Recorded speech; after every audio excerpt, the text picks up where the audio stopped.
Haleluya, haleluya, haleluya. Ndugu msikilizaji wangu, ninakukaribisha tena wakati huu kwenye mahubiri na neno la Mungu kutokea hapa TAG Penueli Nyankumbu Geita, mahali ambapo watu wanakutana na Mungu uso kwa uso na nafsi zao zinaokoka. Majina yangu ni mchungaji Anaeli Gottlob Palanjo kutokea hapa Nyankumbu. Ninakukaribisha sana upate kuungana nasi sasa katika ujumbe wa neno la Mungu. Karibu na Mungu akubariki sana.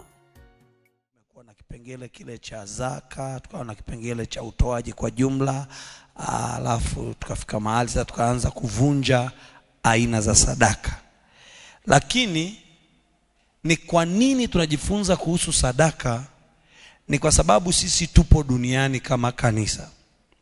Sasa kanisa ni nini? Kanisa ni jengo kwa mtazamo wetu, lakini si jengo pekee, bali ni mwili wa Kristo. Jamani, amina. Nilikuwa namuuliza sana Roho Mtakatifu mchana wa leo, nafanyaje? Na ndipo akanipa haya maamuzi kwamba nikupe kidogo kitu hapa. Sasa kanisa ni mwili wa Kristo. Ndio maana nakwambia wewe ni wa maana.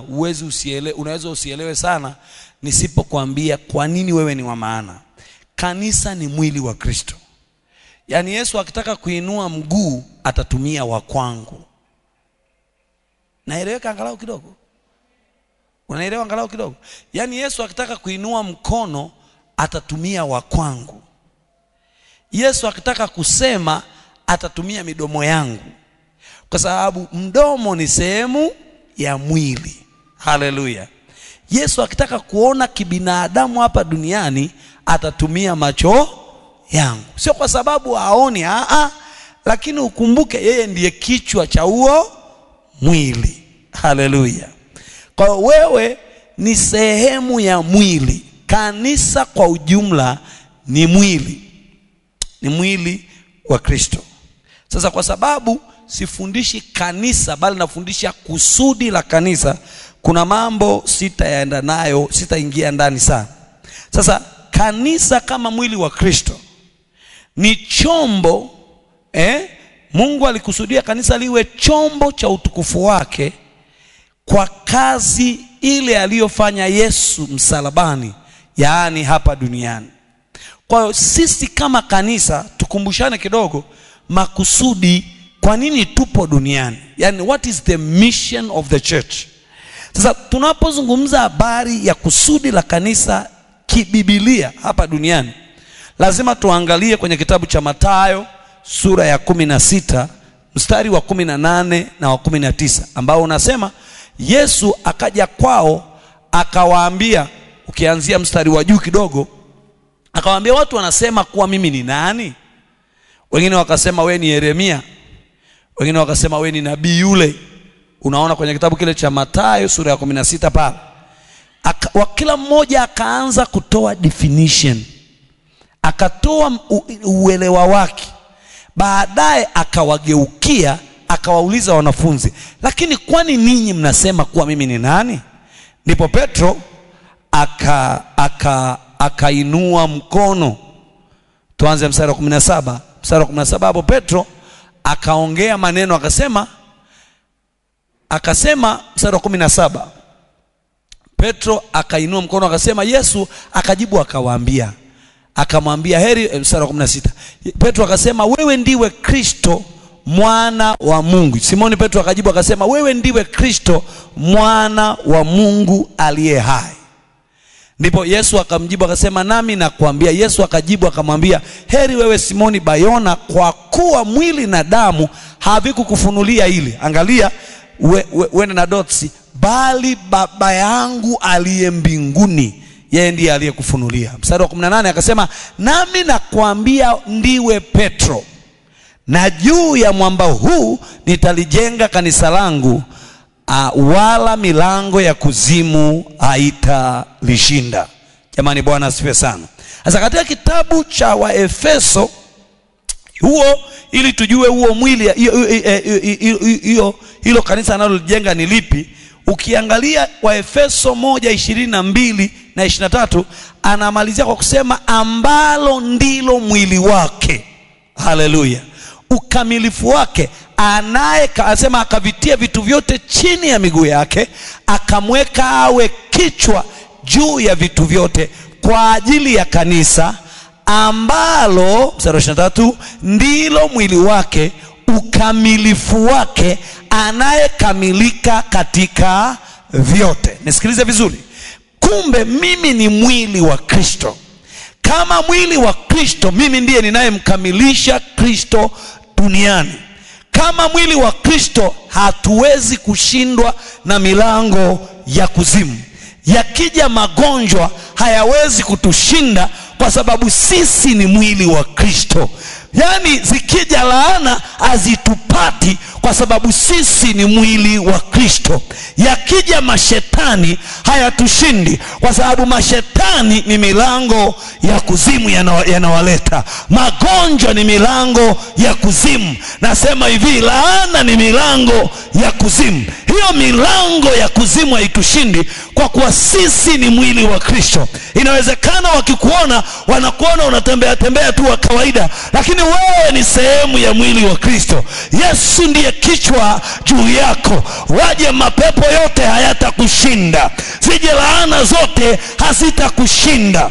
Yakijiunga majini yote kutoka kuzimu yakikuandamia hayatakushinda, kwa sababu huku chini yatakuwa yanakuona una mwili wa Anaeli, lakini yakiangalia kichwani yatakuja kuna kichwa kinachong'aa sana. Kwenye kitabu cha Ufunuo sura ya 1 unaona kile kichwa kinavyong'aa. Nikamwona mtu, sauti yake ilikuwa kama sauti ya maji mengi, miguu yake ilikuwa kama shaba iliyosuguliwa sana, uso wake ulikuwa kama jua. Huyu ndio kichwa. Kwa hiyo mimi ni kanisa, na kanisa ni mwili wa Kristo, na kanisa kama mwili wa Kristo, milango ya kuzimu haitalishinda. Kama ni wewe sema amen. Haleluya.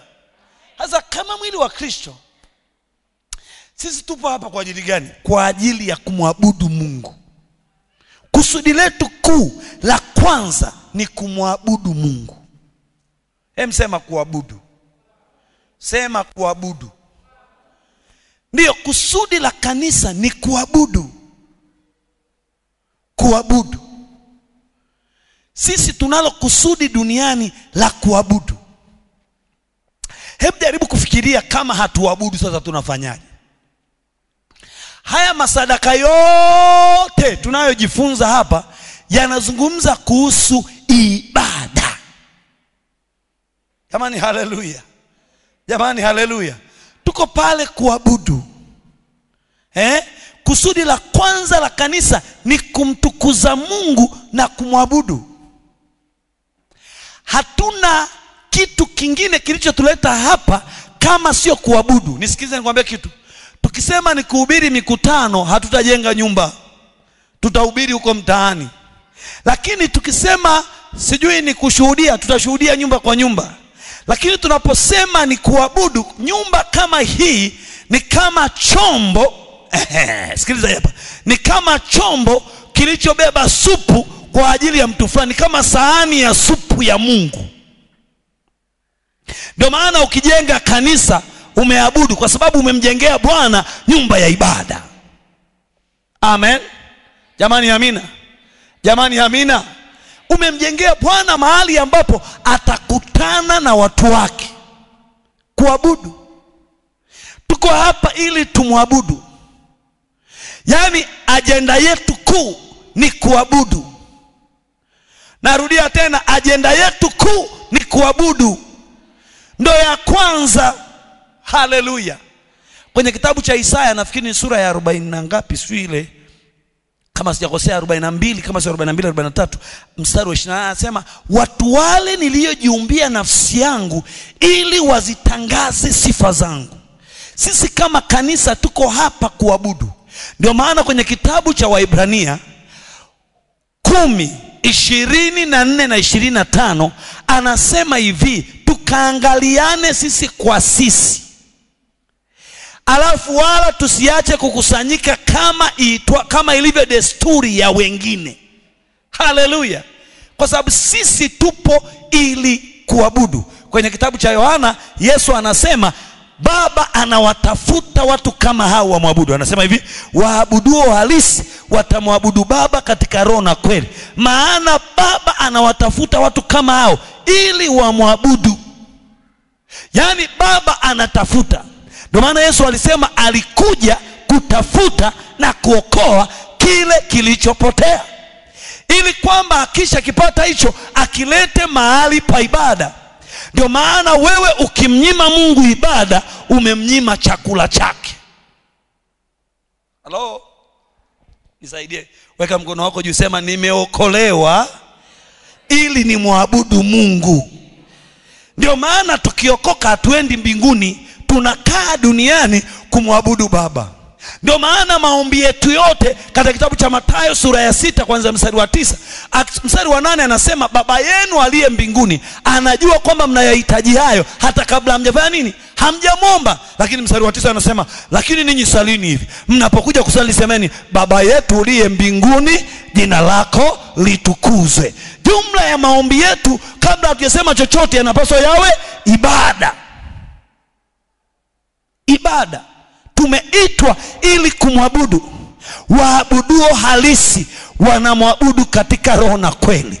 Na sio hivyo tu, Baba ametuumba sisi ili tumwabudu. Baba anatutafuta sisi aliyotuumba ili tumwabudu. Mstari wa 12 kitabu cha Waefeso 1 anasema ili tuwe sifa ya utukufu wake. Nisaidie kumwangalia jirani yako, mwambie inawezekana watu wanakuona kama hujapendeza, lakini wewe ni sifa ya utukufu wa Mungu duniani. Kama ni wewe sema amen. Wewe ni mtu wa maana mno. Unajua kila siku nikisema wewe ni mtu wa maana, unajiona wa kawaida. Wewe sio kila mtu ni sifa ya utukufu wa Mungu, ila wewe ni sifa ya utukufu wa Mungu. Nasema wewe ni sifa ya utukufu wa Mungu. Haleluya, haleluya. Ndio maana hauwezi kubaki hapo ulipo. Nasema ndio maana hauwezi kubaki hapo ulipo. Lazima maisha yako yabadilike ili biashara yako iwe sifa ya utukufu wa Mungu, iwe ibada. Yaani watoto wako wakizaliwa wakikuwa vizuri, wakastawi, hiyo ni utukufu kwa baba yako. Haleluya. Ukioa mke wewe na mke wako mkaenjoy maisha, hiyo ni utukufu kwa baba. Ukizaa watoto wazuri wakamtumikia Mungu, hiyo ni ibada, Bwana anaifurahia. Ndio maana si kama kanisa tunatakiwa tukae kila chemba iwe yetu. Haleluya. Ukaenda ukachimba dhahabu, ukaipata, ukamtukuza Bwana, ukasema Bwana amenisaidia, hiyo ni utukufu kwa baba. Naomba niwaambieni, hakuna eneo la maisha ambalo Mungu hashughuliki nalo, na kila anaposhughulika na hilo eneo anashughulika nalo kama utukufu wake. Haleluya. Ngoja niongee na wanawake mliokoka ambao waume zenu hawajaokoka. Wewe ukisimama vizuri, unaweza ukasababisha baraka nyumbani kwa mume wako au kwa mke wako. Sio kwa sababu nyingine, kwa sababu pale Mungu kuna kitu anachukua. Hello. Bwana Yesu asifiwe. Yaani kama nilikuwa naumwa miguu, nikasikia nimepona, Mungu anachukulia utukufu. Ndio maana kupona ni ajenda ya Mungu, sio ajenda yetu. Kama nilikuwa naumwa mgongo, nikamwambia Bwana nikapona, hiyo ni sifa yake, na baba yetu anapenda sifa. Haleluya. Tunajuaje anapenda sifa? Anawatafuta watu kama hao ili wamwabudu. Nisaidie kuongea na jirani yako, mwambie baba yako anakutafuta mtu kama wewe, utakayeinua mikono useme Baba unastahili sifa, ili afurahie. Umeelewa? Jamani, mbona nitabaki hapa? Namba 2. Kama kanisa, kusudi namba 2 ni kuhubiri na kufundisha neno. Yani the second purpose, lazima tuje hapa tuhubiriwe na tufundishwe. Hebu nisaidie kumwambia mtu uhubiriwe na ufundishwe. Haleluya. Kuhubiriwa na kufundishwa neno, yani hiyo inaitwa edification, kujengana. Kufanyaje? Kujengana. Kanisa limeitwa kutangaza injili na kufundisha mafundisho yenye afya. Ngoja niseme kidogo. Mtu wa rohoni ana utu kabisa kama wewe ulivyo. Halo? Mtu wa rohoni anazaliwa, mtu wa rohoni anakula, mtu wa rohoni anatoa, mtu wa rohoni anaongezeka ufahamu wake, ufahamu wa kiroho unaongezeka, akili ya kiroho inakuwa. Ndio maana mtu wa rohoni anatakiwa ale kama anavyozaliwa ndivyo anavyozaliwa. Ndio maana Yesu anamwambia Nikodemo kwenye kitabu kile cha Injili ya Yohana sura ya 3, anamwambia mtu asipozaliwa mara ya pili hawezi kuingia ufalme. Yani mtu wa mwilini haingii kwenye ufalme wa rohoni. Mtu anaingia kwenye ufalme wa rohoni ili atoe dhabihu za roho zinazompendeza Bwana, ni mtu wa rohoni. Kwa hiyo mtu wa rohoni akiwa amekufa anatakiwa azaliwe, na akizaliwa mara ya pili anatakiwa ale, anatakiwa akue, anatakiwa aongezeke, anatakiwa aimarike, anatakiwa awe na mamlaka katika ulimwengu wake. Na naomba niwaambieni kitu, tunapojifunza kuhusu uchumi lazima ukumbuke kwamba uchumi wa Mkristo na asiye Mkristo unaanzia rohoni. Ndio maana wasiokuwa Wakristo wanakwenda kufanya vitu vya ajabu huko duniani, wakiloga na kupeleka ng'ombe kwa waganga wa kienyeji ili uchumi wao uongezeke. Lakini Wakristo wanatamani uchumi wao uongezeke bila kufanya chochote. Ninakuombea leo katika jina la Yesu, umezaliwa kiroho, ongezeka kwa jina la Yesu. Umezaliwa kiroho, kuwa kwa jina la Yesu. Umezaliwa kiroho, ongezeka kwa viwango ambavyo Bwana atajitwalia utukufu. Haleluya. Kama ninaeleweka, mtu mmoja aseme amina kama radi. Sema amina kama radi kwa jina la Yesu. Haleluya. Kujengana ili tukue. Ndio maana Paulo anamwambia Timotheo kwenye Timotheo wa 2 sura ya 4 mstari anasema lihubiri neno, uwe tayari wakati unaokufaa na wakati usiokufaa, in season and out of season. Yani kuna majira na yasiyo majira. Ndio maana pale nimeandika wakati na pasipo wakati, in season and out of season. Yani kwenye Biblia Kiswahili inasema wakati unaokufaa na wakati sio kufaa, lakini uhalisi ni kwamba majira ya injili na yasiyo majira ya injili, hubiri injili.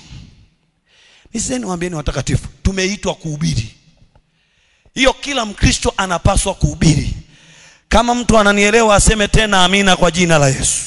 Haleluya. Mathayo 28:19, nataka tuanze 18 hadi 20. 19 itatupunja. 18 hadi 20. Yesu akaja kwao akawaambia, nimepewa mamlaka yote mbinguni na duniani. Nataka nipige kwanza hii. Niseni waambieni kitu, kufundisha na kuhubiri ndio huwa inaleta mamlaka. Acha hapo 18 kwanza. Ndio huwa inaleta mamlaka juu ya muamini. Kama wewe haushuhudii, kama hausaidii wengine huko kanisani, haumfundishi yeyote, huwezi kuwa na mamlaka. Ngoja nikuonyeshe. Kama wewe ni Mkristo huko kanisani, ukianza kuwaletea wengine umbea, mnakaa kwenye level moja. Ukianza kuwaelekeza wengine, ukamwona mtu anapotea, unaambia wewe njoo, mbona huko unakokwenda sio sawa, kitu hiki kina madhara 1 2 3. Yani unamfundisha, unamjenga. Ukamwona mtu labda amefika mahali anasema mimi nimeumia sana moyo, sio na nani, ukamwambia hivi, unajua kazi ya kanisa ni nini? Ukaanza kumuelekeza, ukaanza kumfundisha. Unajua kinachotokea, yule mtu anaanza kukuheshimu, anaanza kukupa nafasi maalum kwenye maisha yake, kwa sababu anasema nimepewa mamlaka yote mbinguni na duniani. Hii mamlaka ya kukanyaga nge na nyoka na nguvu zote za yule adui tunapewa pale tunapofundishana, tunapojengana.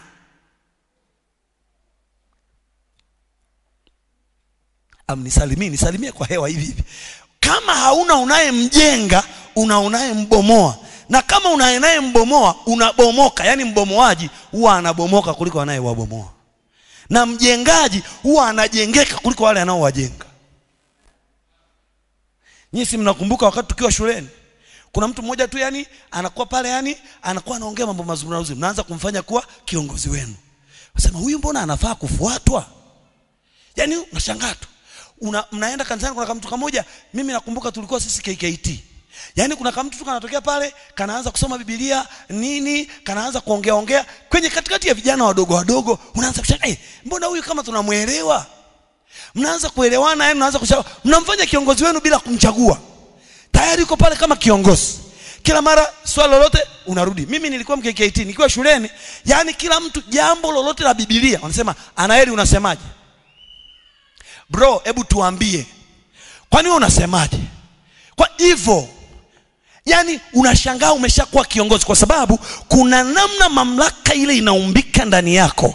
Na kadri ile mamlaka inavyoumbika ndani yako, watu wanavyokuona, ndivyo na ufalme wa giza unavyokuona. Kwa sababu umeumbika, umekuwa. Kadri unavyokuwa na kuongezeka, ndivyo shetani anakuogopa, ndivyo mapepo yanakuogopa, na ndivyo ulimwengu wa mwili unafunuka. Unaanza kushangaa watu wako tayari kukufuata. Bwana akufanye wewe ukae kwenye hilo kusudi katika jina la Yesu.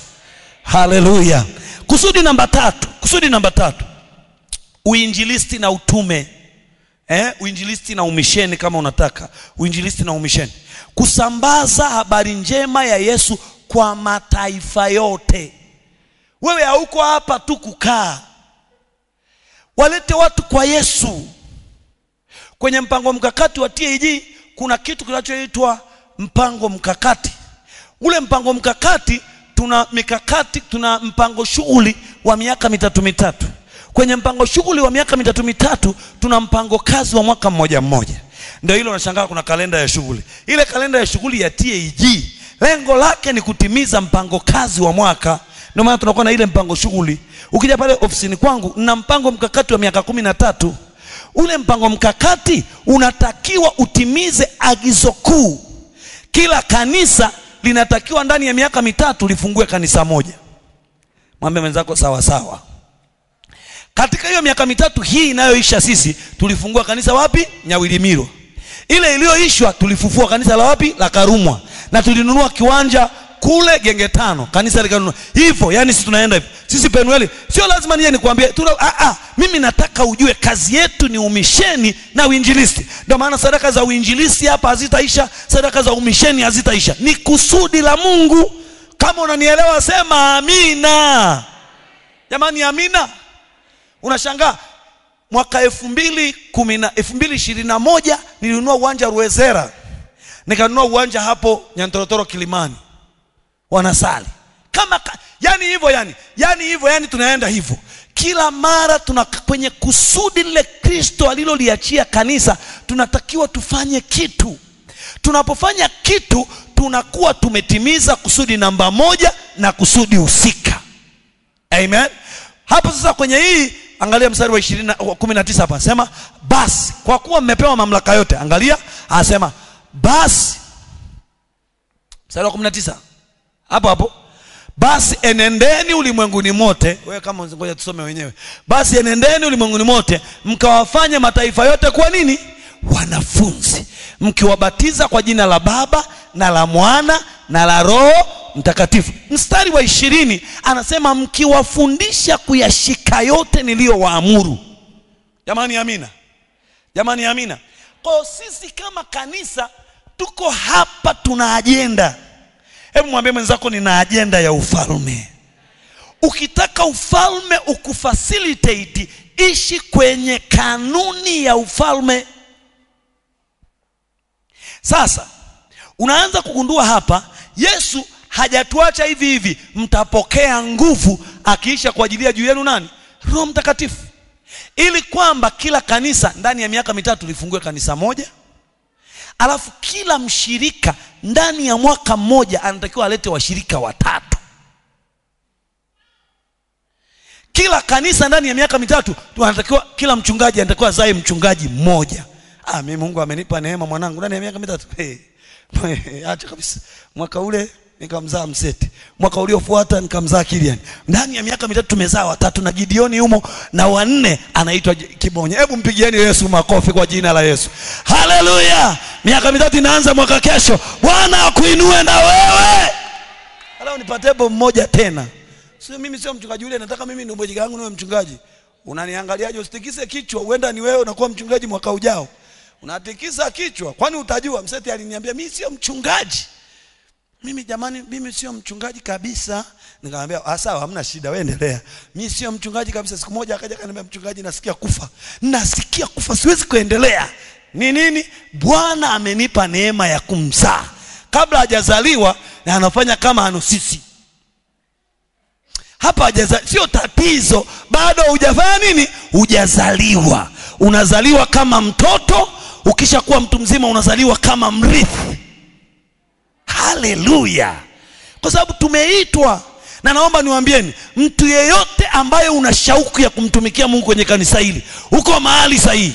Mimi nitakupa nafasi, maana najua tuko kujenga ufalme. Tukiwa wengi wenye mamlaka, baraka za Bwana zinamiminika. Haleluya.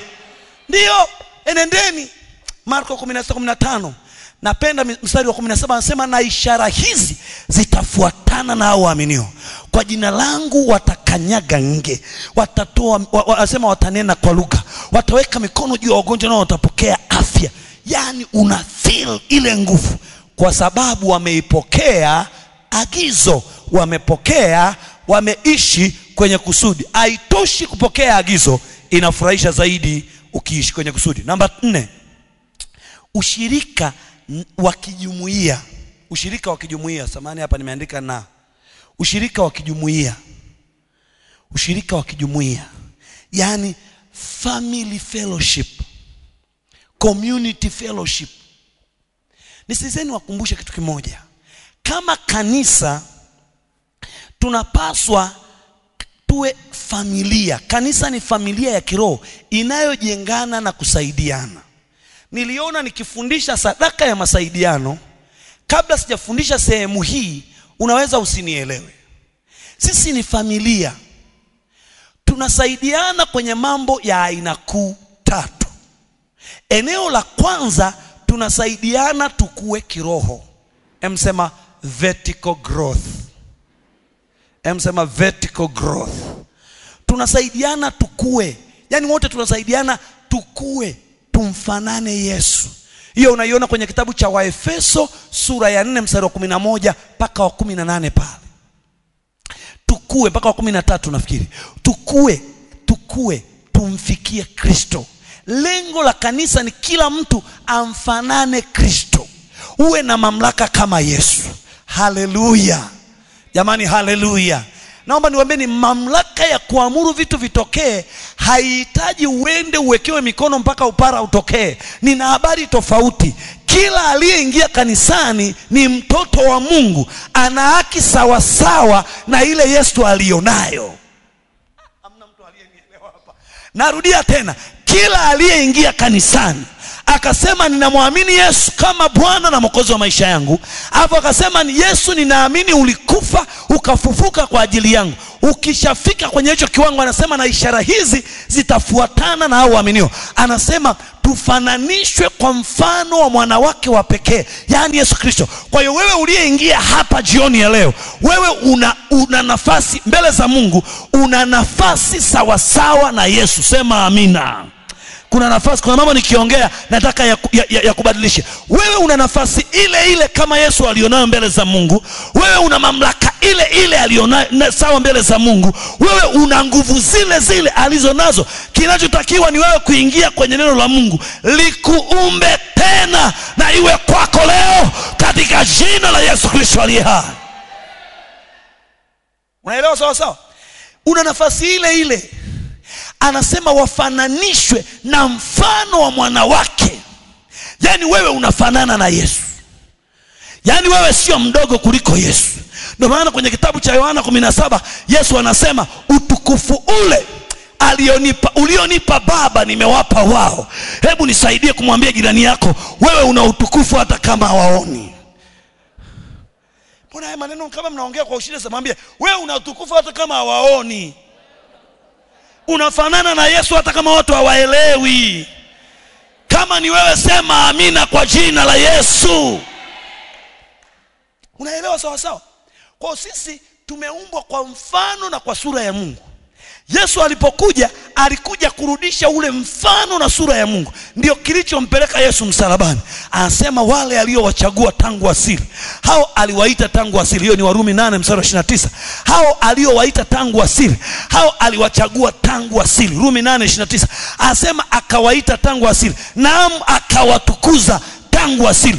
Sio leo unabeba utukufu. Utukufu sio leo unabeba wewe, sio leo unabeba. Upo tu, yani kama umemwamini Yesu, wewe tayari utukufu unao. Jamani, haleluya. Kwa maana twajua ya kuwa mstari wa 29. Mstari wa 29. Anasema kwa kuwa wale aliowajua tangu asili, aliwachagua tangu asili wafananishwe na mfano wa mwana wake, ili yeye awe mzaliwa wa kwanza miongoni mwa ndugu wengi. Weka mkono wako juu, sema Yesu ni kaka yangu. Kwani niulize swali, wewe na kaka yako mna thamani tofauti mbele ya baba yenu? Kama unanielewa, pokea hii neema na iwe ya kwako katika jina la Yesu Kristo aliye hai. Mstari wa 30. Anasema na wale aliowachagua tangu asili, hao akawaita. Na wale aliowaita, hao akawahesabia haki. Na wale aliowahesabia haki, hao akawatukuza. Bwana akuweke kwenye nafasi yako ya utukufu katika jina la Yesu. Kwa maarifa haya ubadilishwe uwe mtu mwingine kwenye dunia ya kawaida. Sisi sio watu wa kawaida. Ni basi tu hatujielewi saa nyingine. Kanisa ni familia ya kiroho inayojengana na kusaidiana. Matendo 2:42 walijitoa kwa mafundisho ya mitume na kwa ushirika. Hiyo ndio ilikuwa nguvu yao, walijitambua. Angalia hapo Waebrania 10, nimesema tusikose kukusanyika, bali tujiane kila mara, tujengane kila mara, tuangaliane kila mara. Mbona nataka kukimbia alafu havikimbiki? Bwana Yesu asifiwe. Kuna mtu nambadilisha mtazamo leo kidogo? Kuna mtu nakusaidia kidogo? Ngoja niwaambieni kitu. Kinachotufanya tuchelewe ni nini? Haya hatuyajui. Watu wangu wanaangamizwa kwa kukosa. Lakini sio tu kwamba hatuyajui. Namba 2 ya huo mstari wa 4 kwenye kitabu cha huo mstari wa 6 kwenye kitabu cha Isaya anasema kwa kuwa wewe umeyakataa maarifa, mimi nimefanya nini? Nimekukataa. Mstari wa ya huo mstari nasema na kwa kuwa umeisahau sheria ya Mungu wako, mimi nami nitawasahau watoto wako. Kwa hiyo unakuta mimi napotea na kataliwa, mimi kwanza naangamizwa, kisha nakataliwa, 3 watoto wangu nao wanasahauliwa. Very bad. Mungu akusaidie kulipenda neno na fundisho katika jina la Yesu, ili tuweze kuwa na ushirika wa kijumuiya. Kwa nini ushirika wa kijumuiya? Sisi wote ni watoto wa Mungu. Kwa nini ushirika wa kijumuiya? Sisi wote tunajulikana mbele za Mungu. Kwa nini ushirika wa kijumuiya? Sisi wote tumechaguliwa. Kwa nini ushirika wa kijumuiya? Sisi wote tumeitwa. Kwa nini ushirika wa kijumuiya? Sisi wote tumehesabiwa haki. Kwa nini ushirika wa kijumuiya? Sisi wote tumetukuzwa. Utukufu nilionao mimi sio tofauti na ulionao wewe. Acha na biashara za kumwabudu mchungaji. Usimwabudu mchungaji, muabudu Yesu aliye kaka yako, aliyekununulia nafasi. Changamka wewe. Mpe ibada yako yote. Nasema mpe Yesu ibada yako yote. Nasema mpe Yesu ibada yako yote. Nasema muinulie Yesu peke yake mikono yako yote.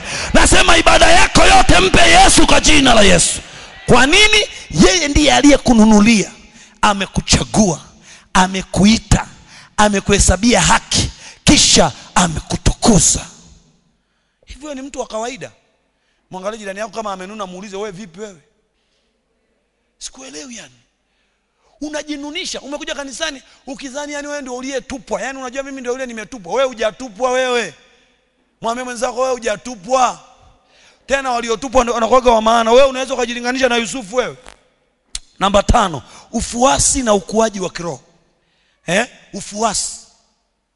Ufuasi. Moja ya eneo lenye matatizo sana ni eneo hili la ufuasi. Kuwafuasa watu sio kazi rahisi. Kukuza waamini hadi kumfanana na Kristo. Hadi kufanana na Kristo. Yaani ni lazima ukae hapo. Na hiyo ndio tunaipata pale kwenye kitabu cha Waefeso sura ya 4 mstari wa 11 mpaka wa 13. Anasema alitoa wengine kuwa mitume, wengine manabii, wengine walimu, wengine wachungaji. na wainjilisti. Anasema ili makusudi mwili wa Kristo ufanye nini? Ujengwe. Halo? Hata mwili wa Kristo ufanye nini? Ujengwe. Hata tufikie kimo cha utimilifu cha Kristo. Yani ngoja nikwambie, kipimo chako sio palanjo. Kipimo chako sio nabii fulani unayemjua. Kipimo fulani sio mchungaji fulani unayemjua wa maana. Kipimo chako sio kipimo chako ni Yesu. Haleluya.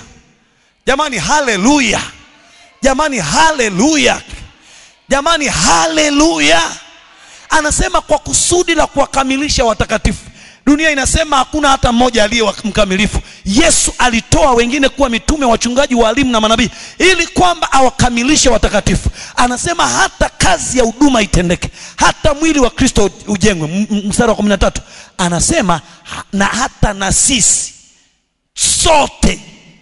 Hata na sisi wangapi? Sote.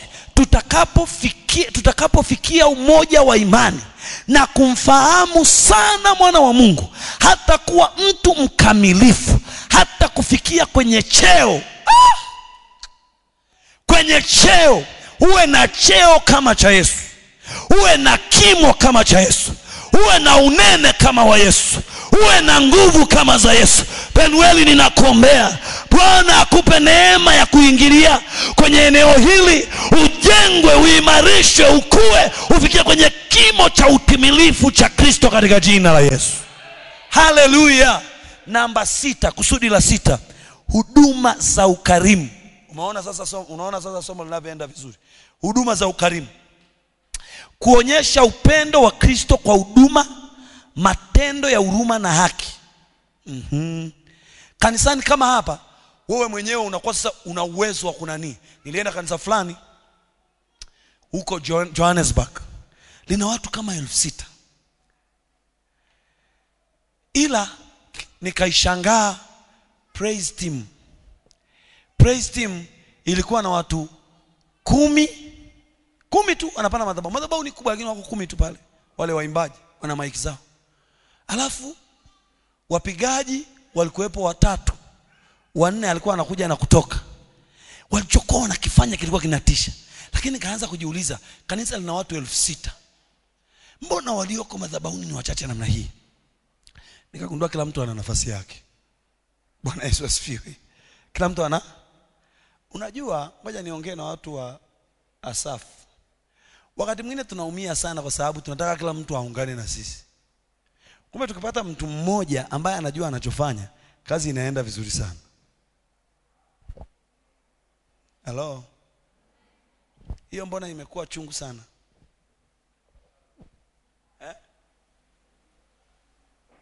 Tukipata watu wanaojielewa, kazi inaenda sawa sana.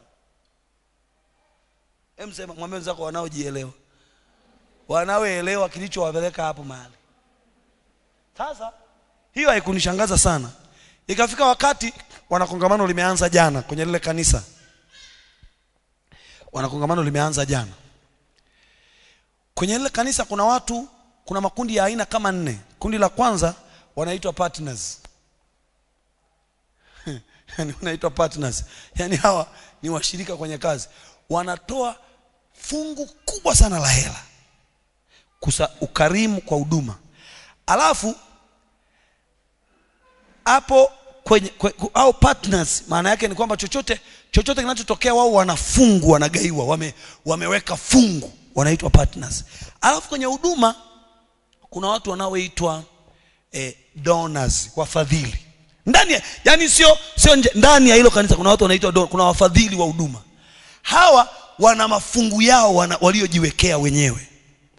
Alafu kuna watu ambao ni watoaji, yani givers. Alafu kuna washirika wote kwa jumla. Nikaangalia ile kazi inavyoenda. Mchungaji hakuwepo kanisani, ila namfahamu mchungaji, ni rafiki yangu. Hata namba yake ya simu ninayo. Nikaangalia wale watu wanasema walikuwa wanaanza maombi tarehe 1. Hiyo mimi niliabudu pale tarehe 31. Tarehe 1 wanaanza maombi. Nikaangalia vile ambavyo wanahamasishana. Nikaangalia vile ambavyo kanisa limeshikana, yani kanisa limeshikana wanavyohamasishana. Alafu akasimama kiongozi akasema, sasa jamani, pamoja na kuhamasishana, tuna maombi ya siku 21 kwa ajili ya kongamano hilo lililoanza jana. Walianza tarehe 1 mpaka tarehe 21, yani Jumapili iliyopita. Alafu jana wametengeneza team, wametengeneza, yani mpaka nikasema hivi sisi tunachunga au tunachungika? Ngumu kweli kweli, yani kuelewa. Wale jamaa wamejipanga, yani ukifika kanisani mchungaji kiongozi hayupo, mchungaji msaidizi hayupo, kila mtu yuko kwenye mstari wake. Sasa wakasema kiasi cha hela sitaki kukuambia, maana labda nikwambie mashine zilizoko pale wiki hii. Wewe ingia sasa hivi, andika House of Treasures, andika tu House of Treasures, utaiona kwenye YouTube, iko live. Hata sasa hivi iko live sasa hivi ninavyoongea. Wamemleta Orokpo, wamemleta Joshua Selmani, yani hizo mashine ziko pale. Nasema mbona sisi tunaweza kufanya zaidi ya hawa? Sisi tuna dhahabu, wale hawana, na hizo dhahabu ni za kwako katika jina la Yesu. Lakini kitu cha kwanza ni kwamba ujue huduma za ukarimu ni kusudi la nani? La kanisa. Mungu aliweka kanisa ili lifanye huduma za ukarimu. Sema amina kwa jina la Yesu. Jamani, haleluya. Kuonyesha upendo wa Kristo kwa huduma. Ipende huduma, ipende kazi. Ngoja niwapeni tafsiri. Kanisani ni kama mtu uliyechagua familia. Sawa sawa? Jamani, sawa sawa? Sasa wewe familia ya roho yako, mahali ambapo wewe unajengwa roho yako, ni kama ile familia yako ulizozaliwa kimwili. Unaweza ukiona mtu anaisaliti familia yake, amejisaliti yeye mwenyewe. Kwa hiyo kama kanisa tushine upendo wa Kristo kwa kanisa kwa matendo ya huruma na haki. Lakini Yakobo 1:27, dini safi ni ipi? Kuwatazama yatima, wajane katika dhiki zao. Lazima tuwe na program, kila idara iwe na program. Twende mitaani tukawatafute watu wenye matatizo, tuwahudumie. Twende magerezani tukaombe nao, CMF, WWK, watoto, hizo idara 4 zenye watu. Kila mtu idara ya uinjilisti, panga uondoka, unasema leo naondoka na kundi hili, kisha unaondoka na kundi lile. Idara ya umisheni, lazima twende tukaionyeshe dini iliyo safi. Twende kwa watu. Galatia 6:10 anasema tuwatendee mema wote, lakini anarudia anasema hasa jamii ya waaminio. Sema amina. Sio tunaenda kumuona mama fulani mgonjwa hapo unalala. Ukisikia mtoto wa kwenda tunaenda kulea, hapo ndo unaenda, maana unajua kutakuwa na msosi. Mwenyekiti sikuharibii, tutapikiwa angalau kaa chai. No, usiende kunywa chai, peleka chai. Mtu mmoja aseme amina. Nasema usiende kunywa chai, peleka chai. Haleluya. Kihalali sisi kama kanisa la Penueli tulitakiwa vituo vyote vya watoto yatima hii Geita tunavijua. Sio tu tunavijua, tumevifikia. Kihalali tulitakiwa kama kuna kituo cha wazee hapa Geita tuwe tumekifikia. Kihalali tunatakiwa hospitali zote Geita tuwe tuna mikono yetu. Haleluya. Jamani, haleluya. Tuwe tuna mikono yetu kule. Twende tukawaguse maisha yao. Kihalali tulitakiwa tuwe tuna kamati ya utafiti inayoweza kwenda mashuleni kujua hivi ni watoto wangapi hawana uniform. Yani angalau twende basi, kuna shule hizi hapa. Hii hapa Nyantindiri, pale kuna Ukombozi, hapa kuna Nyankumbu, pale juu pana Uwanja. Angalau hizo 4. Wale watoto wanaokuja mimi nakutanaga nao barabarani, nasikia kulia machozi. Nani afanye? Tunaenda pale kumwambia Yesu anakupenda. Yesu anampenda. Yesu yupi anampenda ambaye hawezi kumsaidia? Yule mtoto kwa nini tusimsaidie? Hizi haijalishi atatupenda au hatatupenda. Twende tumpelekee msaada. Tumfanyie ukarimu. Nani ananielewa humu ndani? Jamani, Bwana asifiwe. Tuwatendee mema watu wote, hasa jamii ya waaminio. Unashangaa kanisani watu wamebaki tu kulalamika. Hapeleki habari, hapeleki hoja, haujui kusudi la kuwepo kwako wewe. Namba 7, kudhihirisha ufalme wa Mungu duniani. Kudhihirisha ufalme wa Mungu duniani, hilo ni kusudi la Mungu. Kanisa ni chumvi na nuru ya dunia, likiwakilisha utawala wa Mungu. Halo, Bwana asifiwe. Jamani, Bwana asifiwe. Hakuna kitu chochote kinachozidi chumvi. Wewe ni chumvi. Popote unapokwenda unafanya mambo makubwa mawili. Jambo la kwanza, unatibu. Jambo la pili, unatunza. Wewe katikati ya watu waliokuzunguka unafanya nini? Ni ajenda ya Mungu kwamba sisi tuwe watia ladha na watunzaji. Weka utunzaji wa kiungu. Wewe ni preservant. Lakini wewe ni nani? Ni mtoa tiba. Utoa matibabu kila mahali ulipo. Usiwe muuaji. Nasikitika kusema kanisa la leo kuna mpaka watu wanaoitwa watu wa madhabahuni, lakini wamekuwa wauaji. Nilikuwa nchi fulani nikashangaa, mchungaji mmoja akawa ananipa ushuhuda, ananiambia mchungaji amelala na wasichana wote wanaoonekana warembo kanisani. Wote. Yaani ukija aje tu na kitu kimoja kwenye mwili wako anachokipenda. Kama anapenda macho atahakisha amekununua. Kama anapenda miguu ametembea na wewe. Chochote anachopenda.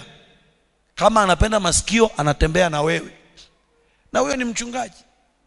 Shida nini? Tumetoka kwenye kusudi la msingi la kanisa.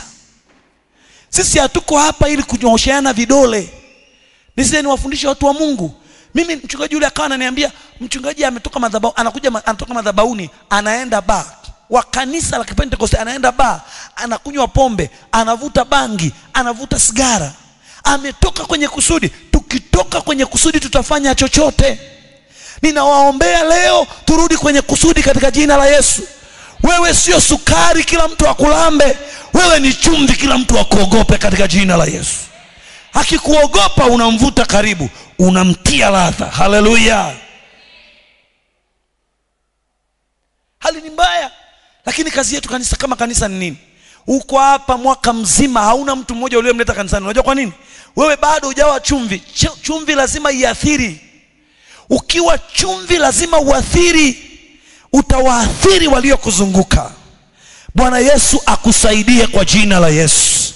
Inua kiwango chako cha uchumvi. Utakuwa chumvi ukikaa na chumvi. Wewe ni chumvi ya dunia. Mungu akupeleke kwenye kiwango chako cha uchumvi katika jina la Yesu. Haleluya. Lakini anasema ninyi ni nuru ya ulimwengu. Wewe ni nuru ya ulimwengu. Kanisa ni nuru ya dunia. Linawakilisha utawala wa Mungu. Iko hivyo watu wa Mungu katika kitabu hiki cha Mathayo 5:13 hadi 16. Anaposema maneno haya, anamaanisha anazungumza chumvi kama kitu kisichoshindwa. Ladha yoyote mbaya ikikutana na chumvi hubadilika. Lakini kuna jambo la pili, anasema habari ya nuru kama utawala wa Kristo. Sisi kama kanisa, sisi ni nuru. Popote penye giza nuru ikitokea, naomba nikuhakikishie, popote penye giza taa ikiwashwa, lazima taa itaonekana na giza litakaa pembeni. Bwana akufanye kuwa taa kwa jina la Yesu. Nasema Bwana akufanye kuwa taa kwa jina la Yesu. Nasema Bwana akufanye kuwa chumvi kwa jina la Yesu. Kila utakapokwenda utie ladha kwa jina la Yesu. Kila utakapokwenda utoe mtunzaji kwa jina la Yesu. Kila utakapokwenda Bwana akupe neema ya kuwa mtawala kwa jina la Yesu. Tawala kwenye mazingira ya giza, tawala kwenye mazingira yasiyokuwa na ladha. Bwana akufanye kuwa mwingine. Ukienda kwa watu ambao wanatumia uchawi, wewe ukatumie neno la Bwana, na neno la Bwana litoe matokeo katika jina la Yesu Kristo aliye hai. Uenda kwenye maisha yetu tunakaa gizani, sisi tukang'ae kwa jina la Yesu.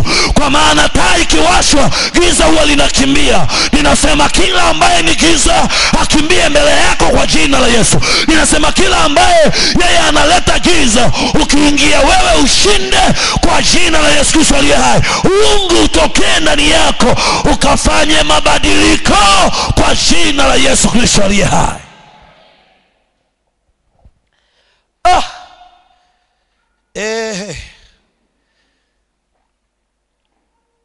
Sasa Naomba niongee kwa dakika 10. Nitamalizia eneo hili. Sasa kwenye hilo kusudi la kanisa, katika kutimiza kusudi la kanisa, kuna sadaka inaitwa sadaka ya masaidiano. Sadaka ya masaidiano. Mara nyingi tumekuwa unakuta kanisani, unakuta kuna washirika ambao tuna watu ambao tunawawekea alama. Mtu akiwa na harusi anawawekea watu fulani alama. Mtu akiwa na nini anawekea watu fulani alama. Nao wanatamani hawawai mapema kabla hawajawaiwa na mtu mwingine. Kwa sababu hatujawahi kujua kanuni ya makusudi ya kanisa kama washirika. Sisi ni mwili wa Kristo. Jamani, amina. Anasema kiungo kimoja kikiumia, viungo vyote huumia pamoja nacho. Na kiungo kingine kikifurahi, viungo vyote hufurahi pamoja nacho. Yako wapi haya? Bwana asifiwe. Jamani, Bwana asifiwe. Hatuwezi kuwa nuru ya ulimwengu ikiwa sisi humu ndani wenyewe ni giza.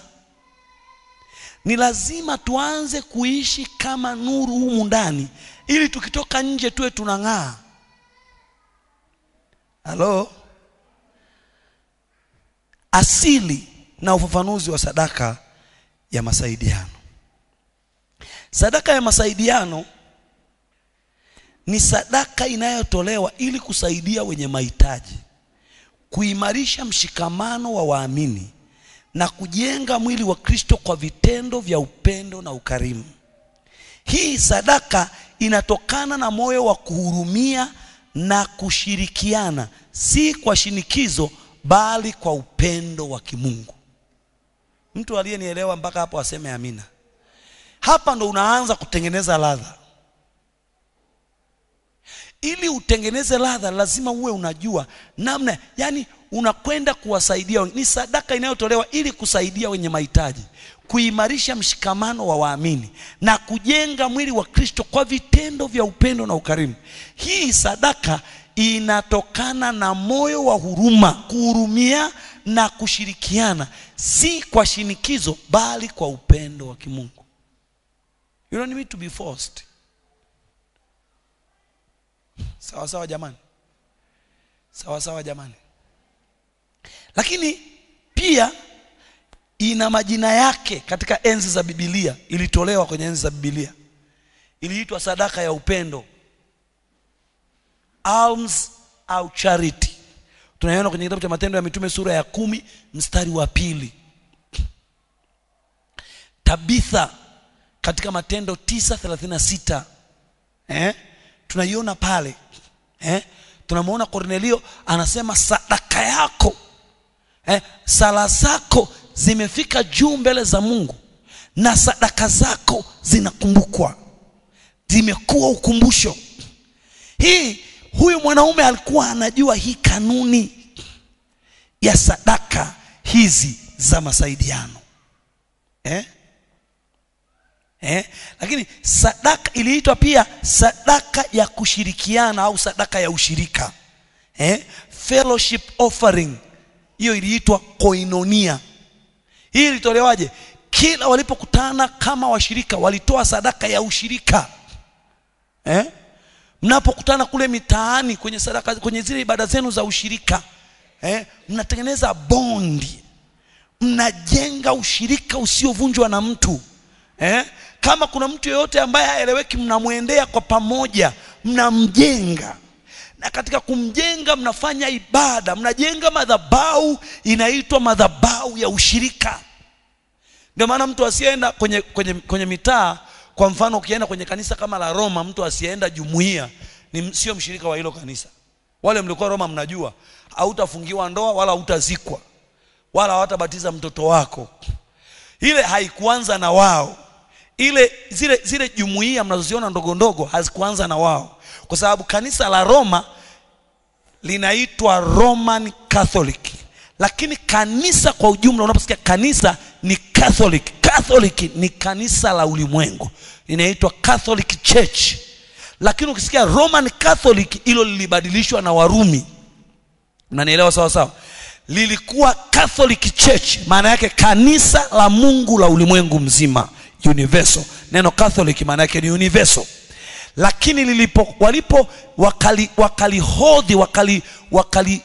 nitoa nini? Wakalikupua kanisa, wakaliteka kanisa, wakajenga kitu kinachoitwa Roman Catholic. Roman Catholic ikaua Ukristo ndani ya kanisa. Ule Uroma ukaua Ukristo. Kwa hiyo likaacha kuwa Catholic Church, likawa Roman Catholic. Halo? Tunaelewana mpaka hapo? Sasa walichukua na vitu vingine ambavyo ni vizuri, kama utagundua kama kitu kama ushirika wa kijumuiya. Ngoja niwaambieni kitu, ndilo kanisa lenye nguvu zaidi duniani. Kilichofanya Uroma uwe na nguvu duniani ni kwa sababu ya ule ushirika. Hiyo inaitwa koinonia. Hilo neno koinonia ni somo kabisa. Hapo kuna maneno kama tukaangaliane sisi kwa sisi. Kuna yote kwenye Biblia kuna maneno yanayoitwa tukasaidiane sisi kwa sisi, tuchukuliane mizigo sisi kwa sisi, tujengane sisi kwa sisi. Kuna maneno yanaitwa tukasaidiane sisi kwa sisi. Nitakuja kuwafundisha, nitawaonyesha namna kusaidiana ni nini, kujengana ni nini, kutiana moyo ni nini. Sasa hiyo walitembea nayo nzima na ina nguvu kuliko kawaida. Lakini sasa wao wameibadilisha kutoka kuwa hiari imekuwa lazima. Ilipokuwa lazima, watu wanafanya kwa masilahi, hawafanyi kwa utukufu. Kuna mtu ananielewa mpaka hapo? Unanielewa mpaka hapo? Kwa hiyo ni lazima ufike mahali uanze kubadilisha mtazamo. Haufanyi tena kwa masilahi, unafanya kwa utukufu. Ndio maana sisi tunakuhamasisha, ukifanya Bwana anafanya zaidi. Haleluya jamani, haleluya jamani, haleluya. Somo limenoga Lakini kuna kitu kinachoitwa hii sadaka ya masaidiano, inaitwa sadaka ya neema. Unasikia mtu anasema nimepata neema, nimepata kitu fulani.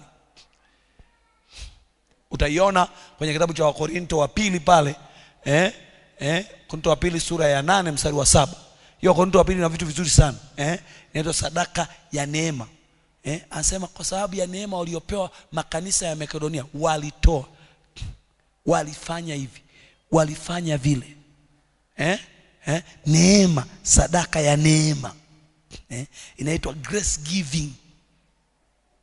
Hautoi kwa sababu unazo, unatoa kwa sababu umepewa neema ya kutoa. Halo? Naongea na mtu. Lakini inaitwa sadaka ya kusaidia masikini watakatifu. Warumi 15:26. Unaona? Sadaka ile, unaziona sadaka hapa? Sadaka ya kusaidia maskini. Katikati ya kanisa kuna maskini. Watu wanakuja wamepigwa vibaya na shetani. Unajua kanisani kuna vitu vya ajabu sana. Wanakujaga watu ambao wana vitu vya ulimwengu lakini hawana vitu vya duniani. Sasa wewe ambaye una vitu vya ulimwenguni na unakutana kanisani kuna mtu ambaye hana hivyo vya dunia, hana riziki za dunia, wewe unatakiwa umpe sadaka ya neema kwa maskini ambaye ni mtakatifu mwenzako. Usije kanisani ukaanza kuwakodolea, muone alivyokuja amevaa. Wewe umevaa vizuri kwa sababu unavyo. Kabla hujamsema nenda kamwangalie, mpe. Haleluya jamani, haleluya. Mpe ladha, aonekane tofauti. Unajua alala wapi? Mpe. Haleluya. Sadaka hii imekuwa msingi wa kanisa, ilikuwa msingi wa kanisa la kwanza, likijulikana kwa kushirikiana mali na kushughulika na mahitaji ya kila mmoja wao. Kujaliana sisi kwa sisi. Bwana asifiwe sana. Haleluya. Tukielewa, inatupa kushirikiana, inatupa kushughulika na mahitaji ya mtu mmoja mmoja. Na hiyo inatakiwa iwe tu ndani ya kanisa. Kuna mtu fulani hivi tunambeba na mikono miwili. Kuna mtu ana shida hivi tunambeba na mikono miwili. Mambo yanabadilika. Bwana asifiwe. Bwana asifiwe sana.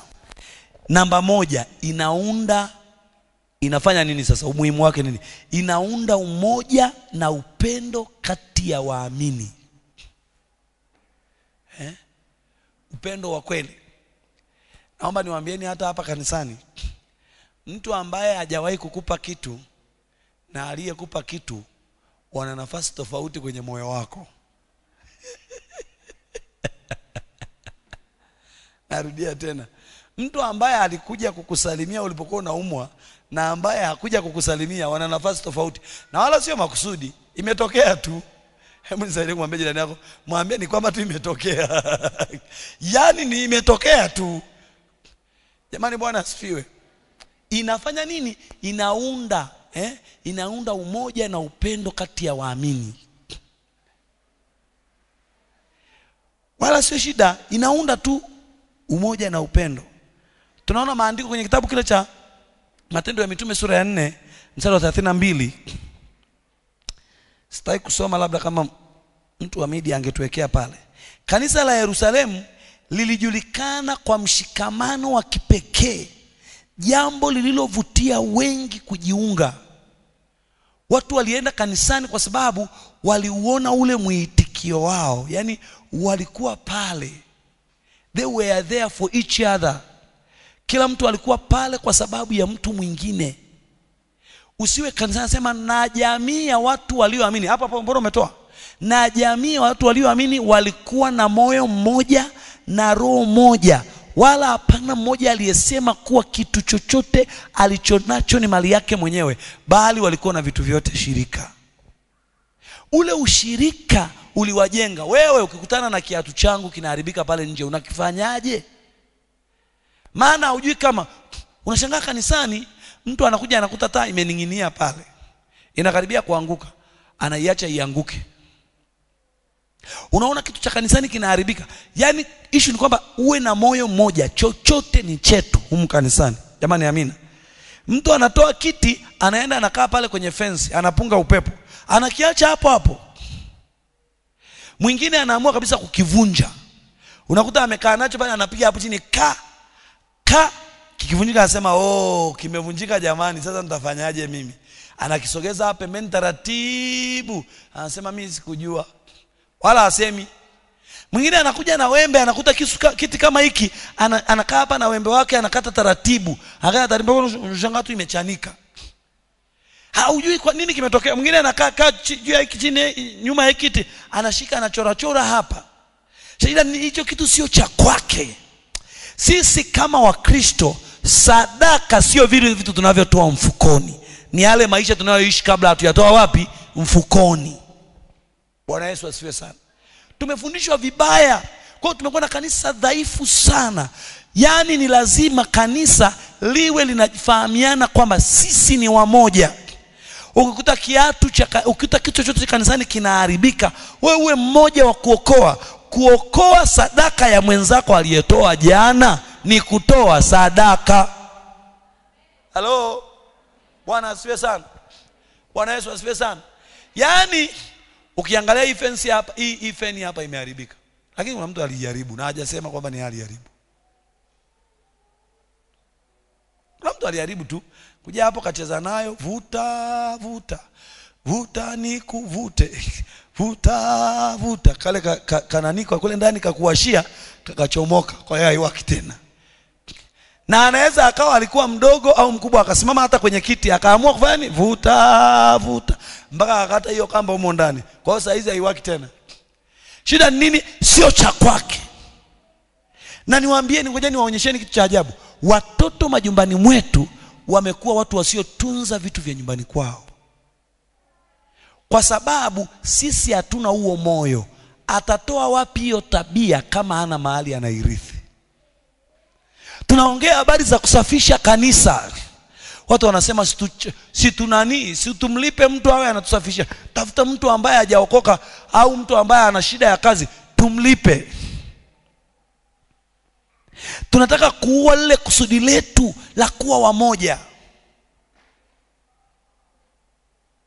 Bwana Yesu atusaidie. Mbona hapa mmepoa sana? Kwa sababu sitabiri tena. Sasa si natengeneza msingi wa huo utabiri niliokupa, namna utakavyotoa matokeo. Unashangaa watu kwenye kwaya wanasalitiana. Tukutane kwenye kwaya Jumapili, Jumamosi saa 1. Yeye anakuja saa 1:30 na akija anakuja amenuna. Mwanze kwanza kumbembeleza.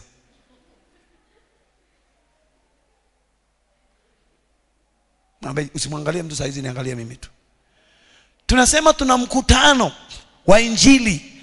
Unasema mimi vya mkutano simo. Mkutano si wa watu ambao hawajaokoka. Hao ambao hawajaokoka watakujaje kama wewe mwenyewe ukuja? Wanataka wakuone umekusanyika. Kwa taarifa yako, watu wote huwa wanatamani kwenda kwenye mikutano. Wote wanatamani, wanapenda kwenda kwenye mikutano. Lakini wanakuta watu wachache wanasema pale siendi.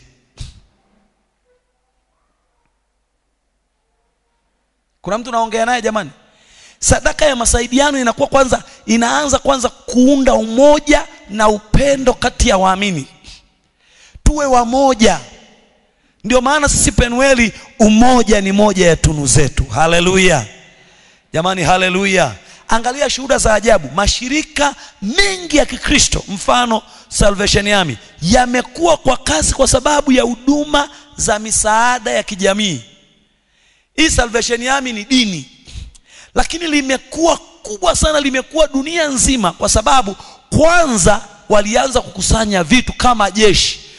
Wao wanafanya kila kitu kama jeshi. Mwanzilishi wao alisema sisi ni jeshi. Kwa hiyo tunakwenda mahali kama daraja limevunjika, tunakwenda kulijenga. Kwa nini? Nani anafanyaga uokozi? Anayefanya uokozi ni nani? Wanajeshi. Jamani, amina.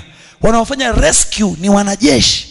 Kwa hiyo wao ndo wananunua, wana helicopter, wana donate helicopters kwenye nchi za ulimwengu. Hawa jamaa wanachanga hela, wanapeleka helicopter Tanzania ya uokozi.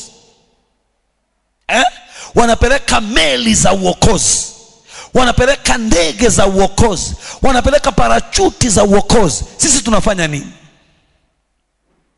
Ukisikia sadaka, mtu anafika mahali analalamika kwa ajili ya zaka, ujue hajui anachofanya. Watu ambao ni watu wakuu wa Mungu huwa wanafanya maajabu. Ninakuombea kwa jina la Yesu uwe na ufahamu tofauti leo, ili Bwana akufanye kuwa conduit ya fedha. Bwana asifiwe. Bwana Yesu asifiwe. Haleluya. Usibaki hapo. Ngoja nikuonyeshe. John Wesley, huyu ndiye aliyeanzisha kanisa linaloitwa Methodist duniani. Alikuwa mtu wa huko Scotland. Alisema hivi, kila Mkristo lazima awe na injili kwa midomo yake na upendo kwa mikono yake. Haleluya. Injili mdomoni, upendo mkononi. Send gift of love to someone. Jaribu kufikiria kama mtaani kwako wewe ni mdada, alafu kuna mdada ameumizwa na rafiki yake ambaye hajaokoka, labda amemchukulia boyfriend wake. Nakupa tu mfano. Alafu wewe ukaondoka na chupa tu ya soda tu, Sprite baridi, Sprite baridi ya take away ya buku.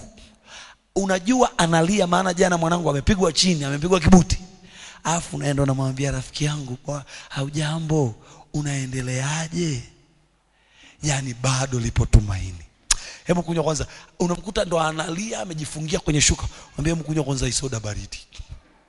Akunywa soda baridi. Unaongea naye. Alafu mwambie chochote kuhusu Yesu. Ukimaliza hebu tuombe. Unamwombea, Bwana Yesu, muangalie huyu rafiki yangu alivyoumizwa. Wewe ni Mungu, unajua kuganga majeraha ya nje na ya ndani. Naomba ugange jeraha lake. Maombi mafupi, maana si hajaokoka. Kwa jina la Yesu, amen. Unaondoka. Ni soda, umeenda na Sprite ya baridi, Sprite ya buku.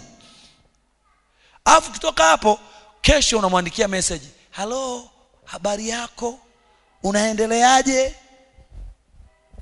Naendelea vizuri. Basi, niko nakutakia tu hali. Unakaa siku ya pili ya tatu, unaenda tena unamwambia, "Rafiki yangu, unajua hawa wanadamu wote ni waongo." Lakini mimi najua kuna rafiki mmoja asiyekuwa muongo. Huyo ni nani? Anaitwa Yesu. Unaishia hapo. Huyo mtu umleti kanisani? Na uliza mtu umleti kanisani? Mimi nimeongoza watu wengi sala ya toba kwa kuwaonyesha upendo. Wengi sana. Just love. Sasa sisi tunatamani sisi tufanyeje?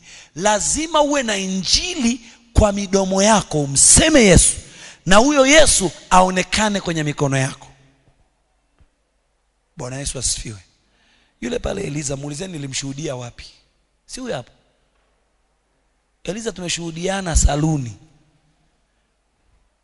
Saluni. Na tunapendana kabisa. Karafiki kangu kale pale. Saluni, tumeanza saluni. Wewe hii kazi unafanya wewe kweli? Mpaka nikajua alikuwaga anahubiri zamani. Shetani amemkuta hapo njiani tu. Lakini huyu ni mtakatifu wa Bwana. Haleluya. Peleka injili kwa kinywa chako, peleka injili kwa mikono yako. Sema amina kwa jina la Yesu. Usimkute mtu hapo barabarani ana shida ukaanza kumsema na kumsigina. Bado injili iwe kwenye mdomo wako na injili iwe kwenye mkono wako. Kwenye mdomo neno la Kristo, kwenye mkono upendo wa Kristo. Kuna mtu nimeongea naye jioni ya leo? Kuna mtu nimeongea naye? Tutaendelea. Hii ina mambo 7. Hii sadaka ya masaidiano. Tutakaporudi Jumatano tutakuwa hapo. Jumatano tutakuwa hapo. Nitaendelea Jumatano ya wiki ijayo. Bwana Yesu asifiwe. Naomba tusimame. Haleluya. Kwa kutamatisha ni kushukuru sana ndugu msikilizaji wangu. Asante kwa kutufuatilia kupitia mitandao yetu ya kijamii. Bwana Yesu na akubariki kwa ukamilifu. Mwisho wa ujumbe huu ni mwanzo wa ujumbe mwingine. Endelea kutufuatilia. Sisi tunapatikana Nyankumbu Geita, kanisa la TAG Penueli au Penueli Royal House, maarufu kama kanisa la Vioo. Karibu sana, uendelee kutufuatilia kwa vipindi vijavyo. Mungu wa mbinguni akubariki. Kwenye mitandao yetu tunatumia jina hili Anael Gottlob Palanjo, ambayo ni akaunti ya mchungaji kiongozi. Lakini pia unaweza kutupata kwa namba ya simu 0755 85 88 80. Karibu na Mungu